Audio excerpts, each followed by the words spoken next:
It's pretty commonly understood that 30 is not an uncommon number for requisition. If you have even just 3 candidates per rec that you're trying to deal with, that's 90 people. Then you have 30 hiring managers. There's another 30. That's 120 people. Is there any human on the planet in the current way that the process is constructed that can literally manage 120 conversations every day and keep everything flowing? Literally, that problem, that right there is why I started the company that became Pivot CX. My gosh, you have to talk to that many people to find a hire. You have to. If you cheat it, if you don't talk to enough people, all you do is pay the price on quality of who you hire.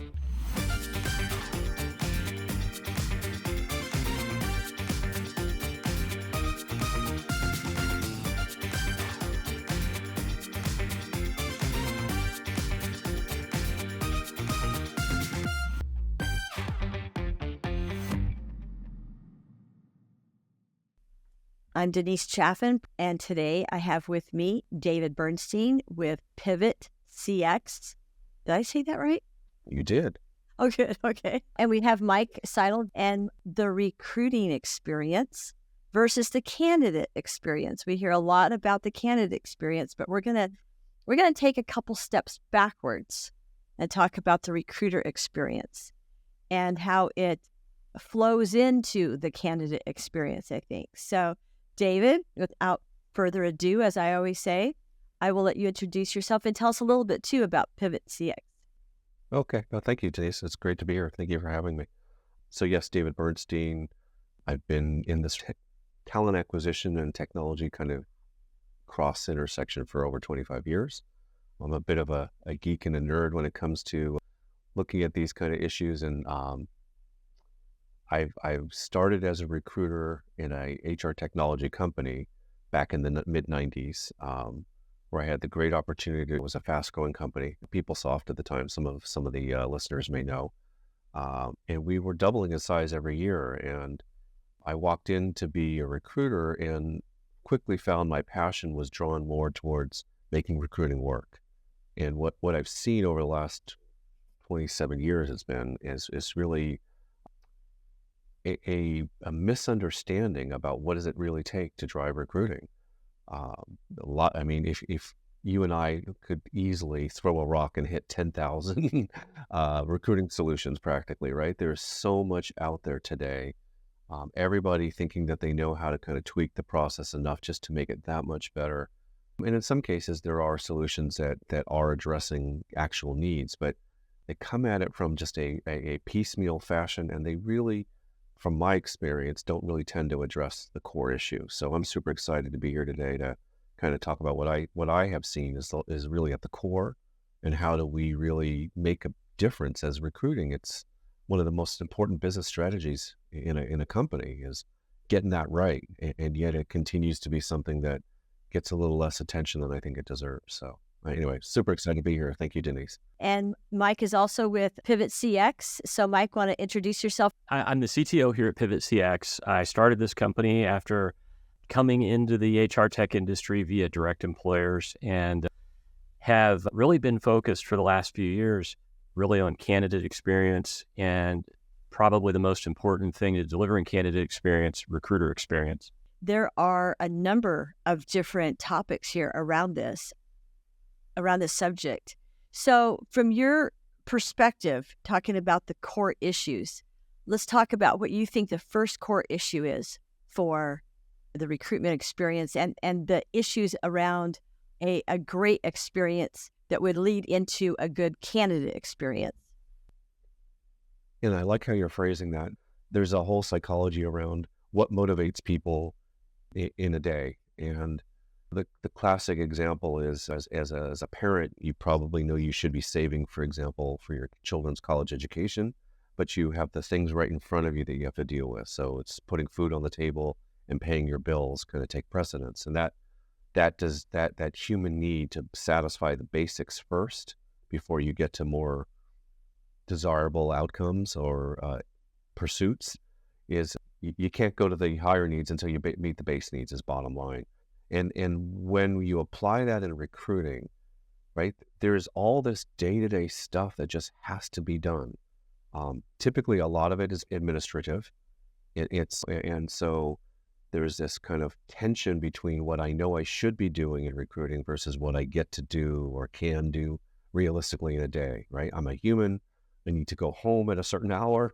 I need to feel okay to go back and be with my family or just have some downtime, right? No one should begrudge anybody about trying to go home at a reasonable hour, right? Um, but yeah, the deck is stacked against the recruiting team to really be successful in being able to roll out a white glove, ideal concierge style candidate experience to 100% of everybody who expresses interest. You know, it's interesting to see that. I was working on contract for On Semiconductor years ago, Mm-hmm. and working on site. And that's the other thing too. You've got people who are working remote, working on site, and some of the roles have been divided up over the years. We've got coordinators now. We've got sourcers. We've got the recruiters.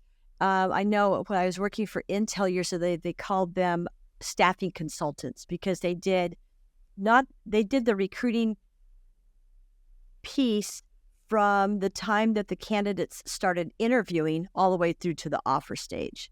And then they had a sourcing team ahead of that. But to your point, though, and I remember this on Semiconductor, we kind of did it all. We didn't have it split up back then. We did our own coordination, our own administrative work, like you're talking about. And again, this is kind of, I think, a discussion around corporate recruiting more than agency recruiting. We can talk about agency recruiting in a bit too. Mm-hmm. Obviously, two complete distinctions there. But I think on the corporate recruiting side, I can remember going home sometimes and thinking, I didn't get any recruiting done today at all Yeah, because I same. was working on offers. I was working on setting up interviews, that type of thing. So I wound up taking my laptop home, and this is going back to the late 90s, early 2000s, taking my laptop home for the first time and having to do my sourcing or recruiting from home because I wasn't getting it done during the day. On your personal time when you weren't being Yeah, paid, right? right. Yeah. I'll ask you before I just say it. I'll ask it as a question. I'll pose it.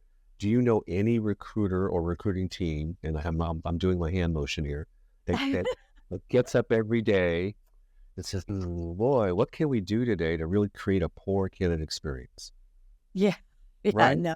Yeah, No nobody. one, right? No. Nobody purposely tries to plan a poor candidate experience. Every recruiting team on the planet, they have some sense of what a great candidate experience is and how to provide it, right? Whether Sure. it's the right one or it's complete, but everybody Mhm. knows what they should be doing. It's Sure. really more in this other category of what prevents you from being able to do what you know you should do in a perfect world. That's where I think is the root cause stuff that we overlook. I think that the technology part of this industry has really added to that, has made it really challenging, right? By just trying to address point solution issues and not really look at the core. So there's so much work to be done in recruiting, and it tends to be given to recruiters to do, which then gums them up from doing the real recruiting work, right? And again, what are the things that inhibit getting to the better outcome? Everybody understands all the positives. There's calculators and all sorts of material out there that says, what's the benefit when you provide it, right? In 1995, when I started recruiting, we were talking about the candidate experience then, and it was a topic before me. The last stats I was reading was saying 75% of candidates typically are still not hearing back after they submit an expression of interest. Call it an application, call it a lead form, whatever, but you've got zero indication that that your information's been received, right? I mean, it's the automated response capability has existed for how long, right? It's just phenomenal that people are still not even getting the basic human decency and respect that they deserve. They've taken your time to express interest in your opportunity and then to kind of leave them in the dust. And again, I have never met a recruiting team that wants to do that purposely tries to leave people in the dust, leave them in the dark, not tell them what's going on, try to treat them rudely, right? It's just not a thing, and yet it is a thing. And that's, I think, kind of the issue. So that's why Mike and I work every day hard to try to address these kind of core issues head on. You know, Well, and I was going to ask you, do you think that technology is the issue here? Because now we have what we call talent acquisition teams. And now that we have separate teams, so to do coordination, to take some of the administrative, and again, I'm going back to corporate recruiting, to take some of the administrative tasks off the recruiter. And then you've got a sourcing team who is doing nothing but sourcing and identifying candidates for roles. And now you've got the recruiter who's more of an account manager, if you would, working with the hiring team, working to make sure that the candidate is going through the interview process in a timely fashion and that they're getting the feedback. So is the onus on then the sourcer to provide that feedback? Is it on the recruiter? Is it on both? Is the handoff? So I think you're addressing some, let me see if we're on the same page. Okay. There's all these participants in the process, but who's coordinating and orchestrating, right? I mean, well, Right. so last night was the big football game, right? And there's a quarterback, right? There's someone who's calling the plays and orchestrating, moving things through a process, right? Called football, called moving the ball down the field.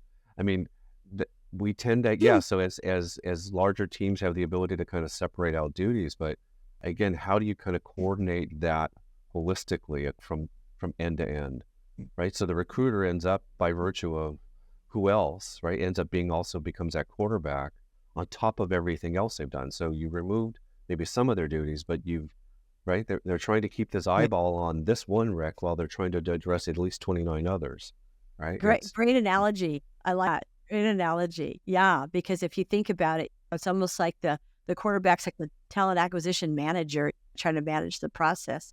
You two both have deep pedigrees in recruiting. I spent most of my life building software, and when I came into this industry, and even to this day, I'm blown away by how much change in recruiting has happened that's been driven simply by operating software.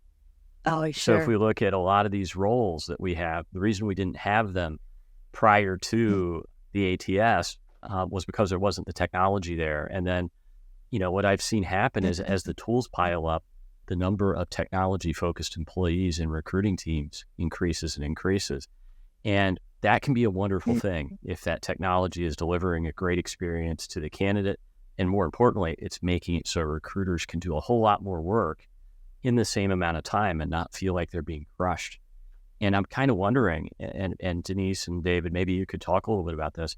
How is it that we got here where the average recruiter has to log into 21 different systems every day? At least that's what SHRM says, just to do their job. Wow.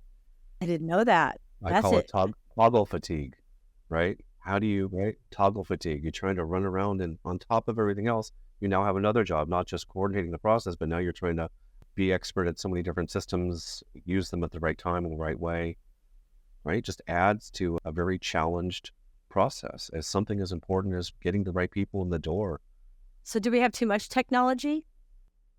Well, I was mentioning in the beginning, there's a group called Talent Tech Lab. They're a market research firm, talenttechlabs.com, I believe. But what they've done is they have a great ecosystem. They look at the chart in a left to right process oriented flow. They break down the recruiting process end to end, and they segment it into key activities at each milestone.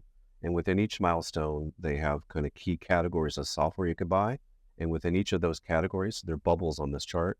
Within each bubble, they have at least 10 or 15 different players that make up the primary go-to players you'd look at for that particular category. There's probably at least 500 or more vendors on that chart alone. They've told me that they're tracking over 2,500 players. Right? Everybody thinks they know how to fix recruiting, right? Fix recruiting. And some of them have good ideas. But yes, I think to your initial point, there's a lot of technology, and it's hard to understand what to buy. I mean, I used to work in corporate HR. So, and I actually used to run the HR technology strategy for very large companies. 60,000 person manufacturing company was my last role, right? And I had the TA, but not just the TA, I had the HR technology strategy and plan to have to kind of put together a tech stack that would work in 10 different countries. I can tell you hands down. So sure, benefits, for example, you've got all these different benefit vendors that you have to look at. But at the end of the day, benefits has a very small amount of software that you'd end up buying. Payroll, you have your time clock, right? You've got the calculation engine and something that issues checks, right? You could go around the horn. Same thing, compensation, performance. But you can go through all the key functions in HR, and they all have a handful of functions of types of software they could buy. Go to recruiting, and like I said, look at that chart from Talent Tech Labs. It's just an inordinate amount. TA leaders are trying to run their teams, figure out the strategy, and also try to understand the tech stack it's going to take. And every day it's just more and more coming out, right? So it makes it very noisy. Whether there's too much, but it's hard to discern what's the right solution that I should be thinking about. And so it sounds almost like then the talent acquisition teams, the recruiters and sourcers then are the people who are testing all of these software platforms, right? And all these new 100%. tools. Yeah. I'll tell you, I get, it's very common what I've been doing these days. I've been noticing for the last year and a half, I get a scout that comes and kicks our tires. And then once they say, oh, there is something there, then they bring back 2 or 3 other people, and then that grows, right? It's very common these days that there is a group out there trying to suss out what might be interesting for us to think about, right? Wow. Yeah. Denise, something that really, as a technology guy, blows me away about what I see when I look at HR tech. I have never seen a category of software that so much effort has been made to make things not work together. We have all these big vendors that hide their APIs, may charge extra for interoperability, make it an extra expensive consulting process to integrate. And so we end up, I think, David, you called it toggle fatigue. I think the thing that we've got going on here is we've got a whole lot of recruiters logging into 21 systems doing copy pasta style integration where you use the copy paste key to make things work together. It's very manual, it's very error prone. And honestly, I'm not sure it gets a lot of work done. The software we should all be looking at is how does it all work together? How does it play together? How do I make the day-to-day life for these recruiters better so they don't have to log into 21 systems? Maybe we log into 18, 17, maybe we log into 10, but get that number down and get that time focused back on interacting with candidates. Because software doesn't write itself, right? Like if programmers don't have time to write software, we don't get anything done. Recruiters don't hire anybody unless they have time to work with candidates. Right, exactly. Another question too that comes up for me is the turnover of recruiters. I don't know what the numbers are there in terms of recruiter turnover. It probably would depend on the company and whether or not the recruiter is in his or her role to make this a career or a jumping off place for another position in the organization, maybe something in HR or talent management. You hear a lot about transition. So is there a piece of that plays into this? Well, yes, of course. And how could it not? I guess so that I think the thing I would call out is you can go to school, even as an undergraduate, you can go to school and learn something about marketing or finance, business, econ, right? But who goes to school to learn something about recruiting? Exactly. Right? Exactly. David, I know of one other profession that's that way. Which is? Sales. Oh, sales. Oh, People fall into this profession. Well, and it is a sales role. We are salespeople in recruiting. I used to think that was always true. Like that was kind of my idea of what recruiting was. But as I've spent the last 8 years or so of my life building software for recruiters, I'm starting to understand that there's a lot of similarities to sales. We're both are in the business of building great relationships and meaningful relationships, and sometimes persuading people to make a decision that maybe they wouldn't have made otherwise, like come work for our company. But the one thing I've seen that's very different between the two professions, and something that we should really respect, is that it's a different decision. It's a different buying decision for the customer or for the candidate. It's a different kind of decision. You're not convincing me to part with money as a recruiter. You're trying to convince me to let you give me money. And I think that we all don't don't give that enough time. And so sometimes we all look at it and go, sales, recruiting, there's a lot of similarities. Yes, there are. But there are differences too. It is. And we should respect it's funny those. you say that. There was a woman I was training one time in recruiting, and she was so nervous about her first telephone interview with a candidate. She was so nervous about it. And I remember telling her, I said, you're not trying to sell solar to these people. This is an opportunity for their career, right? For their life ahead. So it does have a salesy feel to it. And there is some aspect, like you said, Mike, there's some aspect to it that is very parallel to sales, but it's very different. You're offering them an opportunity to improve their career, improve their life, advance themselves professionally. So but to your point, they often say that taking a new job or thinking about moving your career and all that is one of the top 5 stressors in a person's life. Sure. But would they say thinking about buying solar is one of your top 5 stressors in your life? Right? No. Right. Or life insurance. It's a major life decision, right? For a lot of people. Certainly if you're in an entry level beginning career, it may have less of that feel to it, the gravitas, but it's a big deal. It's where you're going to spend at least 8 hours every day, right?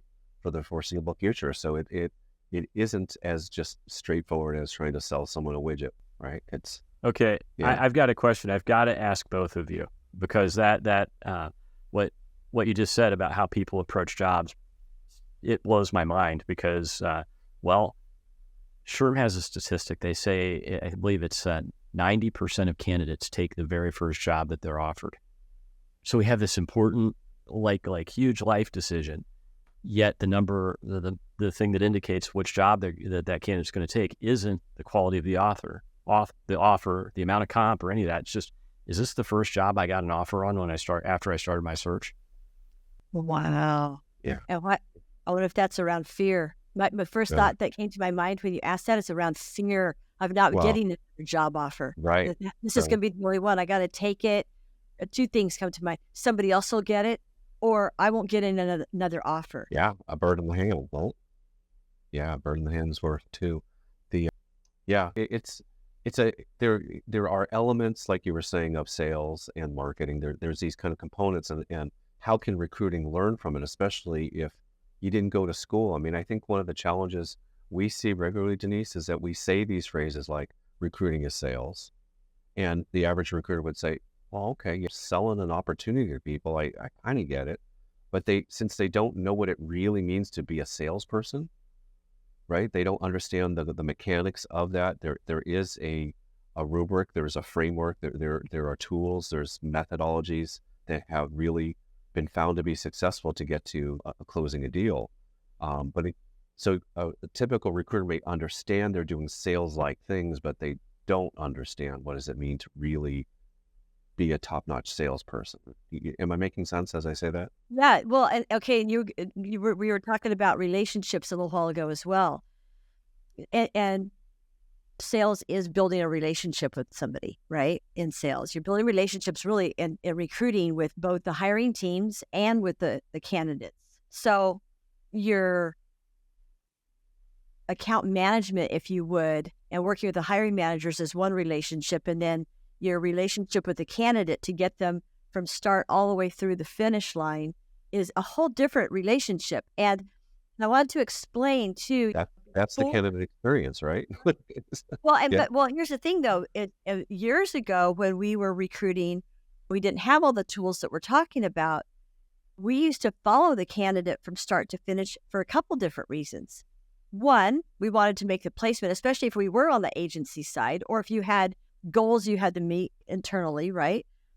So you had to follow that through and stay in contact. Not only that, but when I was learning, or I guess being coached, if you would, years ago in this industry, I remember this guy telling me one time, this candidate may not fit, but he's really good. You're going to want to stay in contact with him because somewhere down the road, you're going to want to place this guy.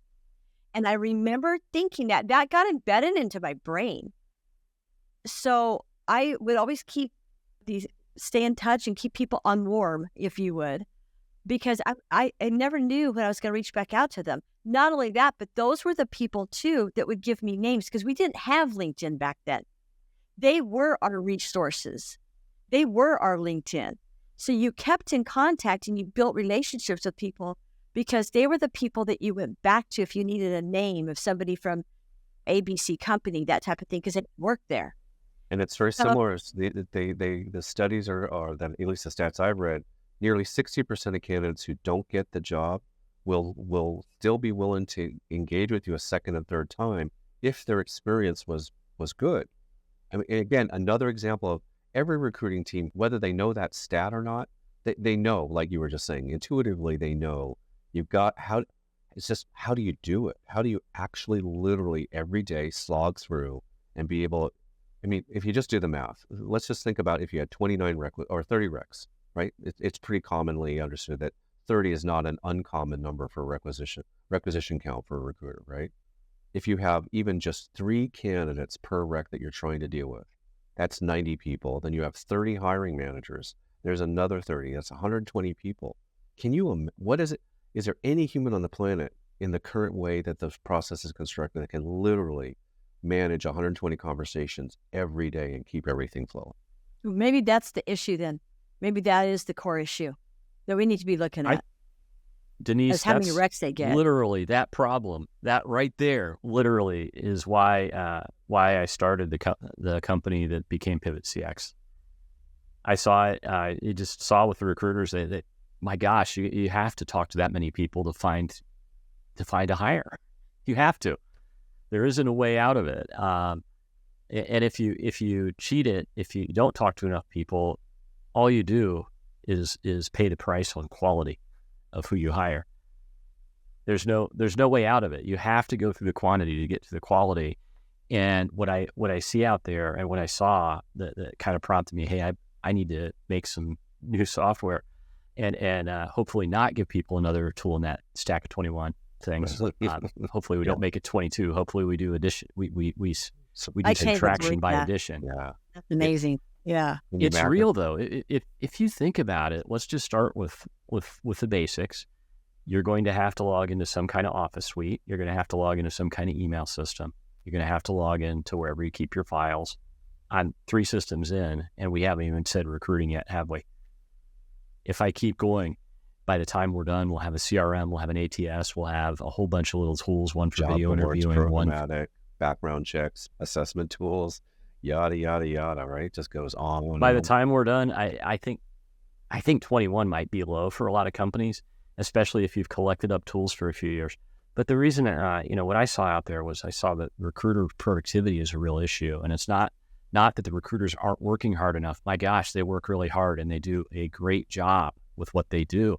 But what I kept seeing is that recruiters were out there and weren't equipped with the right tools. They literally were sending emails to people that read emails once a week in the high volume sector.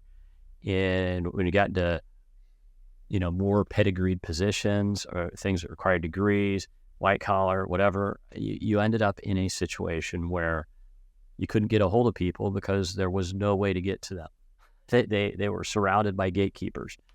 And so we really started building tools to focus on those kind of problems and things that, can let recruiters talk to more people in a day. And I think that's the key to productivity for recruiters right now is getting them time back to be with candidates and talk to candidates. And also, and David, I'm probably not being respectful enough to recruiters because they have another thing they do that salespeople never have to deal with, and that's hiring managers. Right. Exactly. And if you're in staffing, and customers. HR, yeah. Well, and your HR. Absolutely. Because you're dealing with HR teams for compensation and to make sure that the comp ranges that you're working with are in line with what HR has approved and that type of thing. So there's a lot of coordination and a lot of parallels there with that team.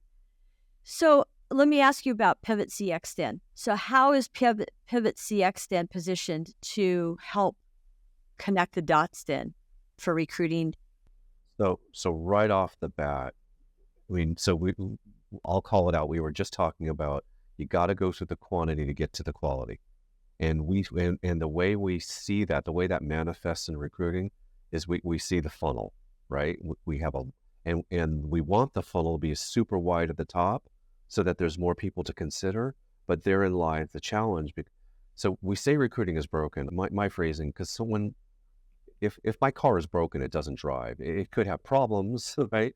But when things are broken, they just don't work. Recruiting is happening, but I would say that it's incredibly inefficient, and that's what, right? So you're wasting more time, money, effort, right? That there's more than needs to be expended, and part of that is, again, we'll go back to very wide at the top, narrow at the bottom. By definition, that means most people don't make it to the end of the cycle. Right? Now you compound that with, how am I reaching out? Well, actually, let's do this. Let's go back to our sales analogy. How does a sales process work? There's typically a role in front of the account exec that's validating if the lead is really is qualified. And there's all sorts of methodologies. But if you ask the typical recruiter, can you articulate, like a salesperson, can you articulate what equals a qualified lead?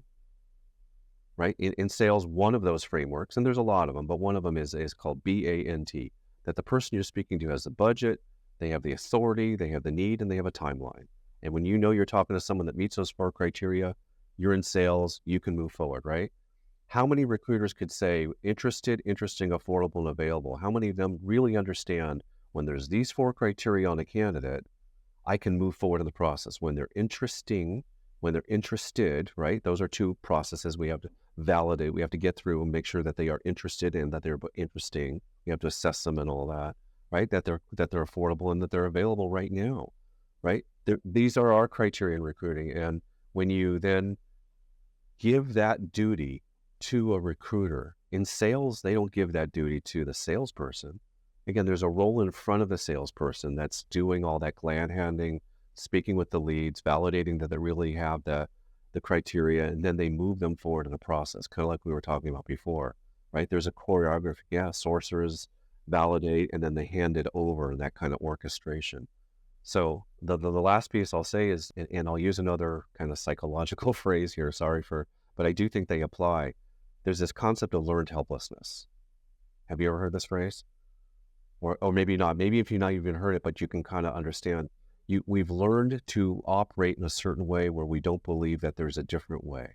That's learned helplessness. And when you believe that what you're doing is the way I have to do it, and process, and that now my job as a recruiter, first thing I have to do is reach out to a truckload of people to find the gems in the pile, right? There's all this inbound interest. Now, what do I do? And now I'm going to pick up my phone, right, and try to call these people.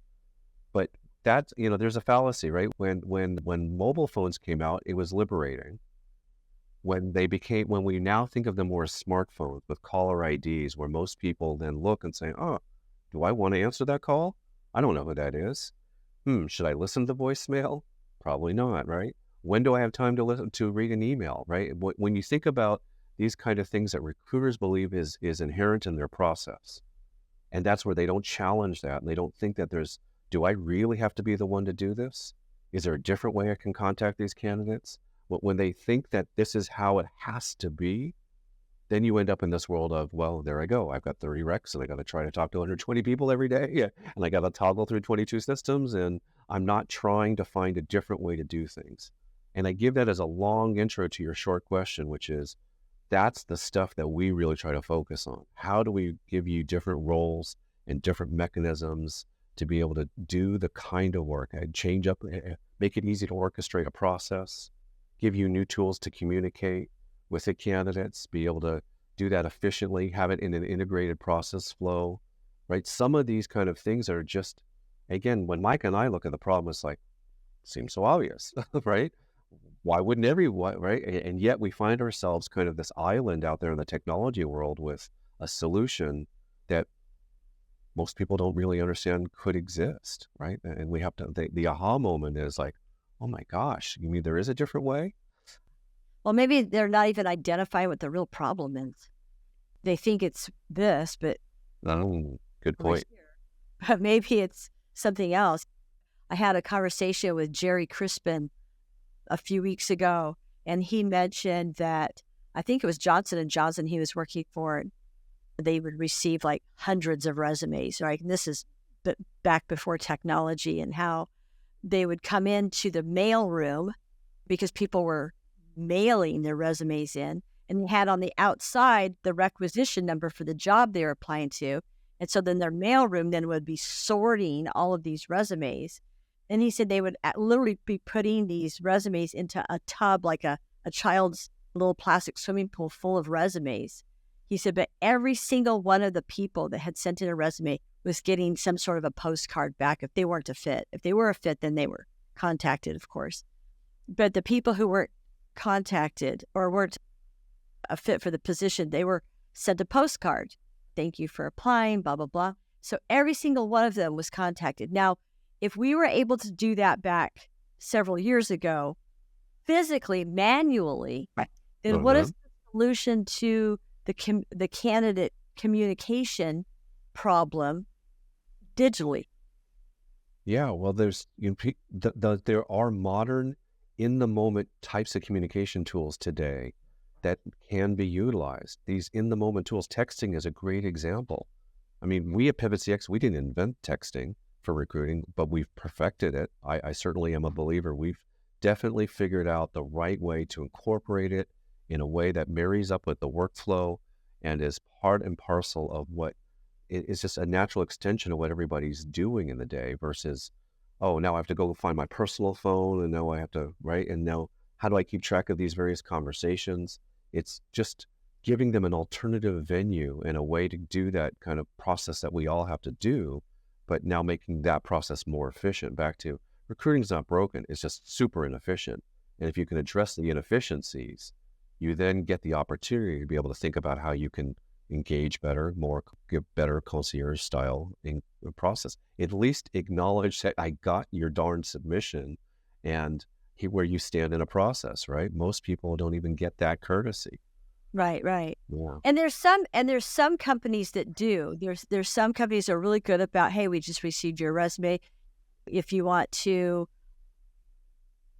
follow up on this position, here's a link, that type of thing. So there are some companies that are really great about doing that. But I think one piece that's really broken to date is, and you guys talked about it a while ago, there's so many people that a recruiter has to connect with now if they have 25 or 30 requisitions. And is that part of the issue? Because are they forgetting then, oh my gosh, I've got this rec, I've got these 3 or 4 people I need to follow up with. And even though there's the technology to use to do it, what part of it is the fact that they have to remember to do that, or remember, oh, that's right, I've got this rec I'm working on. Because I can remember that back a long time ago. We would have too many requisitions and it'd be like this jumble in your head constantly of trying to prioritize what needed to be handled in a particular day. And is that a problem though too because we were talking about the agency versus corporate recruiting. So on the agency side, I don't know that recruiters have 30 requisitions they have to work on.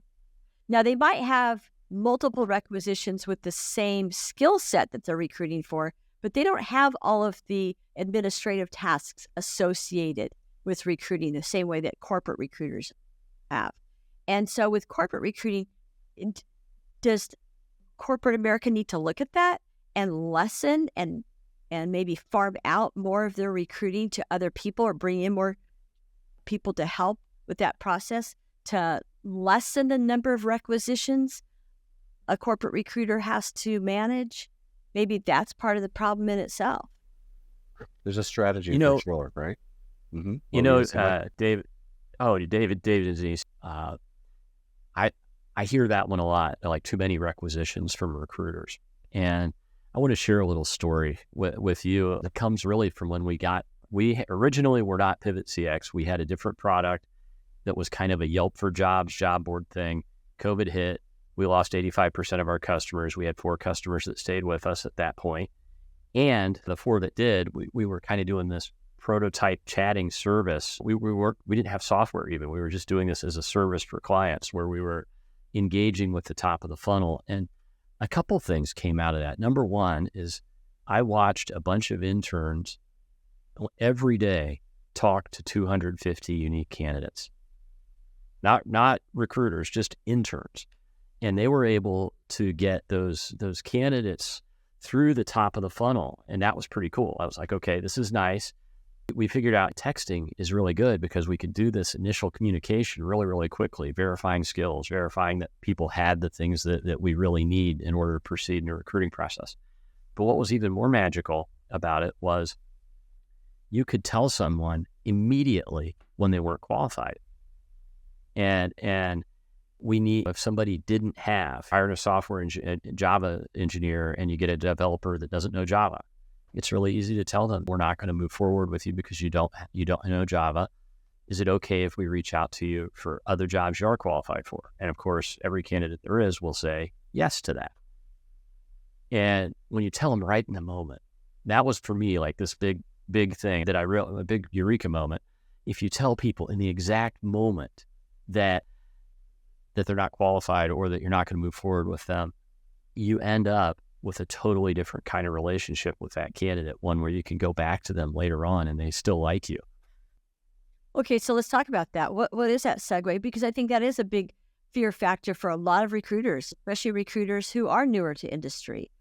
What is your segue then, closing out a candidate, as we call it, but telling them, hey, I want to stay in contact with you and be genuine and authentic about it?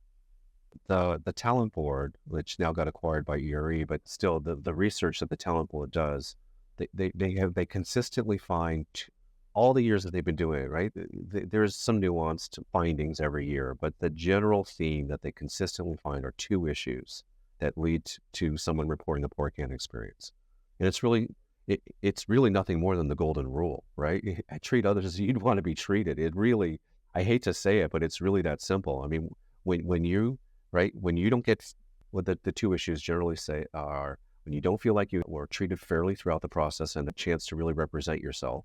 So fairness and communication, when you're not feeling like you have complete, respectful, ongoing communication throughout the cycle. So these two issues are the fundamental reason why most people are saying they had a poor candidate experience. And if you marry that up with the top of the funnel be really wide and most people don't get to the bottom, that means most people are not moving forward. Most people are having a poor candidate experience because they're not getting those two basic things, right? They don't get the chance to really represent and aren't getting the feedback. They're not getting the chance to communicate. And now you marry that up with what recruiter doesn't want to try to give a candidate a great experience? When do I have the time? How do I do this in a day? Oh my gosh, right? How do I really get my work done? This is right. It's the rubber meets the road. This is why throwing more Band-Aid solutions and say, oh, this will, candidates will love this. Well, they may, but adding one more tool to a mix and just expecting magical things to happen doesn't address the underlying issue. And this is where Mike and I live every day. It's just trying to think about what can we do? We think deeply about how this process is so predicated on the human interactions and being treated well with the golden rule, right? So how can we make it so that people can do you like waiting? You're at the restaurant, Denise, and you want to communicate to the waiter or waitress what your order is, or you need some salt even, right? And you need one more thing, right? And you have to wait and you're sitting there waiting and you're like, your meal's getting cold. And maybe it's not a great metaphor, but do you get the idea? You did last week, and you get blistering hot wings, and they don't bring you anything to drink with them. There you go. Oh. And you're literally steaming, right? You're not just fuming in your brain, your mouth. Yeah. There's literally smoke coming out of my ears. Yeah. Yeah. And you can't have anybody to talk to. And I bet similar, what waiter, waitress, serving staff wants to give a poor customer experience? Right. What nursing group wants to give a poor patient experience? These are just not people who take these jobs. They're not saying, what can we do to create these bad outcomes? Right. When the process conspires against the people performing the duty and you just give them more things to do, that doesn't seem like a great outcome, right? And I think that's when you got to look at the process. Right, exactly. Well, you guys mentioned too that you're able to tie into text messaging, because you even mentioned, text messaging is just so prevalent. So how are you able then to use your software then to tie into text messaging to improve that experience for the recruiter then between the communication between the recruiter and the candidate? So it's the immediacy, right? It's when it's the right communication channel at the right time with the right person. And I know that sounds market buzz phrasey, marketing like, but it's true. Um, Candidates, even in your agency example, right? You agency recruiters understand if I do more placements faster, it's better for me and my career, let alone for the candidate, right? Because there's money on the table. The lack of being able to move quickly and efficiently through the process bogs down whether it's corporate or agency style recruiting, right? It's the immediacy that a Texas, right? I use the phrase in the now, in the moment communication solutions, right?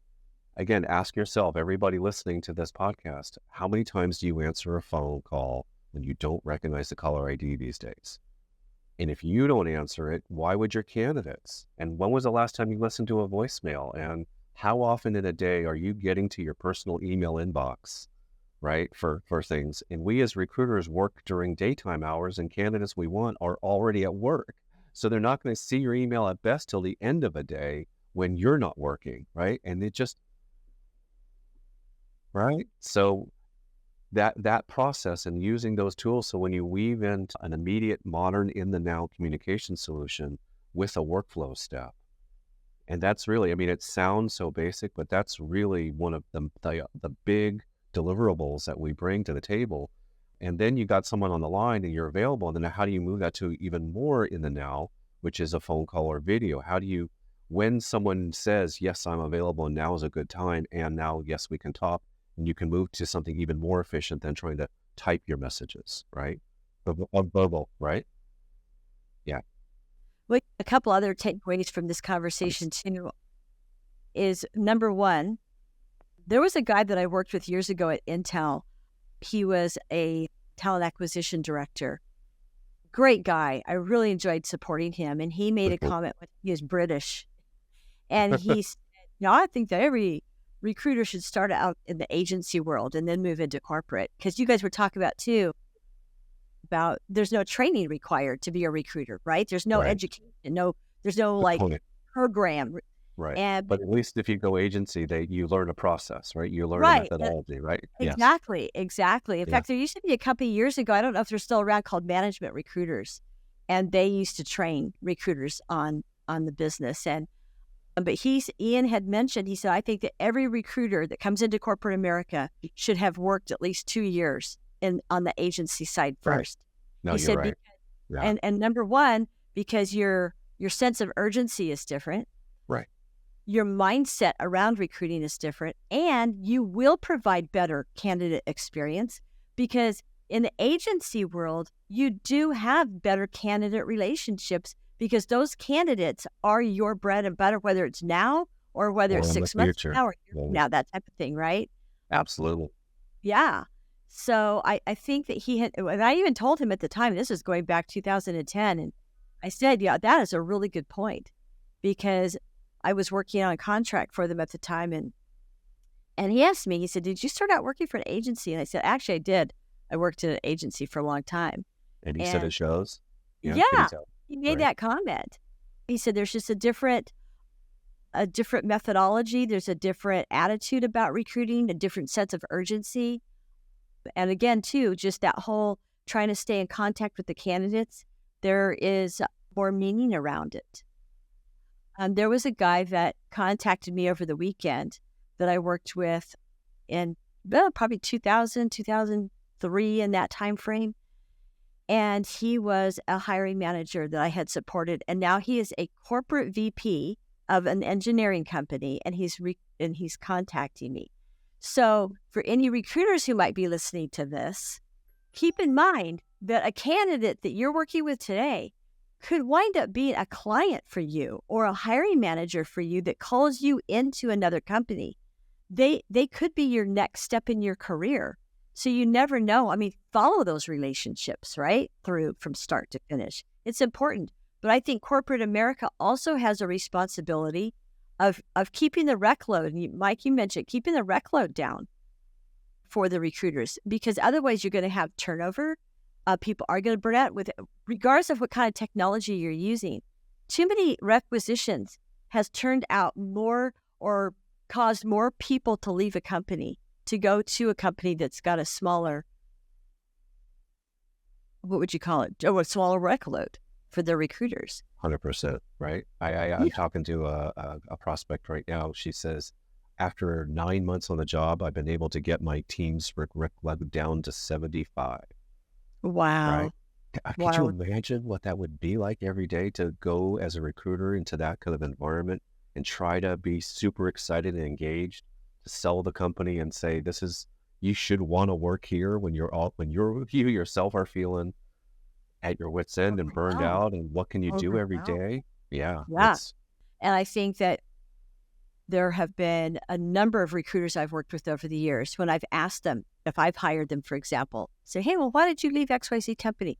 Because my workload was like 50 plus. Oh. And I don't want to mention any names, but there are some really big companies out there that they have really overwhelmed their recruiters with way too many recs. So And that's what I'm saying. And it just conspires against you to try to be successful. How can you be successful that way, right? Yeah. So it's demoralizing after a while, right? That leads to the Yeah, burnout exactly. more, right? Yeah. Yeah. So, I mean, we know. do have solutions. There's solutions. There's your software. There's lower rec loads, right? Denise, there's a really important one out there, which is what you do, which is staffing, and even more exciting, some of the newer things that we're seeing out there, like recruiting as a service. Right.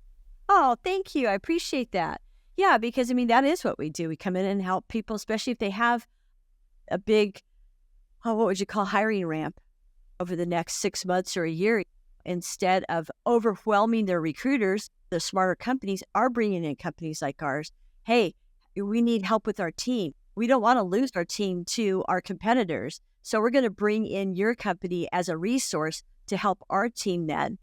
With the bubble up, for sure. Yeah, exactly. And Thank you. it's a portfolio, right? Of pack of things. It's a package of things. Like, so better software, a better process.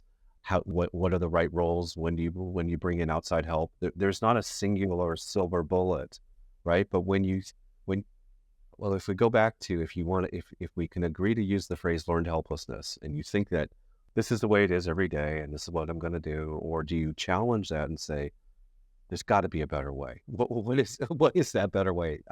But you keep searching and trying to find, right? That's what pushes the envelope to keep continuous improvement, right? It's that maintaining the status quo because you don't think that there's a better way, right? And that's just this mindset. It's, again, there's a package of things in there. But yes, we appreciate the opportunity to be here today to kind of help explain and start helping to change the mindset, because there's another phrase, and I've used a couple throughout this, right? But I'll use another one here: mindset, skill set, and tool set. And when you think about your mindset matters first, and when you first get that in place, then you say, what are the skills I need to be able to enhance to do what I believe is the right mindset? And then you look for the tools that are going to help you be successful in executing on the skills. And there is an order of operations, but it does start with the mindset, right? And wondering if there's a better way. So if there's nothing else that comes out of today's conversation, recruiters, corporate or agency, there is a better way. Truthfully, there is. And whether you go with Pivot CX or not, there is a better way to be doing this. And so don't feel stuck, right? Let's together collectively as an industry move things forward, because again, we were saying at the beginning of this call, there's no more important business function than recruiting. Getting and bringing the right people in cost effectively, timely, right? This is what differentiates businesses today. And we all know it, right? It is strategic to a business, is getting the right talent. So anyway, get off my soapbox, right? So now if somebody wants to reach out to you guys, how do they find you? Well, our website is www.pivotcx.io. So that's one way. Certainly, Mike and I are on LinkedIn. Mike Seidel, David Bernstein. We're associated with Pivot CX, so you can hit us up on LinkedIn. I'm David. He's Mike at pivotcx.io. So real simple email addresses if you want to message us. Yeah, we'd love to take your inquiries. We do briefings all the time. We try to make it super easy for people to experiment and try our software out. That's one of the other things. We could have a whole nother session, but so many software companies try to say, hey, here's my point solution and buy it for a year. Yeah. versus, hey, well, is it going to really work? Do I know? Can I try it out? Right. So anyway, there's a bunch of these kind of things that we think about the buying experience as much as we think about the recruiter experience as well. So anyway, we appreciate the opportunity to be here. Yeah, Denise, thank you for having us. Oh, well, thank you. I so appreciate the both of you coming on. Thank you very much. Have a great Well, thanks week for ahead. having us. All right.